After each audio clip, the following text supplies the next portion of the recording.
Voici le compte rendu. Faire descendre les idées de la sphère éthérée, de l'imaginaire et de la spéculation métaphysique extravertie, propriété des amphithéâtres et des laboratoires, réconcilier la vision, l'existence et l'action en faveur de l'Afrique et construire des idéologies d'action et de personnalisation du vécu endogène, une vision que prône Chocolat Défi, jeune animiste gabonais actuellement au Cameroun. La valorisation de la culture africaine est aujourd'hui un impératif que chaque Africain doit intégrer dans son mode de vie, dans sa conscience, dans son comportement. Il pense qu'il est temps d'irriguer l'existence des peuples africains de la foi en leur humanité, décoloniser le fait de penser et libérer la pensée de sa confiscation par les philosophes et l'ordre de la philosophie selon la seule acceptation des écoles étrangères. Le monde des mathématiques, notamment les fractales et tout ce qu'il y a, sont nés en Afrique.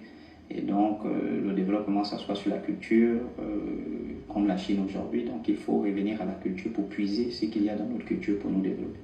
Le haut-commissaire de la République gabonaise, près de la République du Cameroun, du Tchad et de la République centrafricaine, son Excellence Anthony Nikomelam, qui a reçu Chocolat Défi en audience, est pour la pensée de renouvellement sans exclusive. De sa prestation de serment, le chef de l'État a tenu, n'est-ce pas, à réaffirmer son ancrage culturel, traditionnel et spirituel dans les fondements de ce qui fait du Gabon ce qui est le Gabon, à savoir sa spiritualité. À l'heure comme on dit, du Verseau, et à l'heure du Verseau, on dit souvent que plus rien ne sera caché.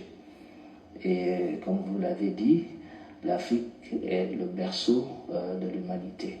Pour Chocolat Défi, la pensée africaine étant dans les faits, elle a besoin d'être libérée de la conférence débat qu'il organise mercredi prochain à l'université privée ISAM et le passage en direct sur le plateau de Vision K Télévision, la chaîne africaine.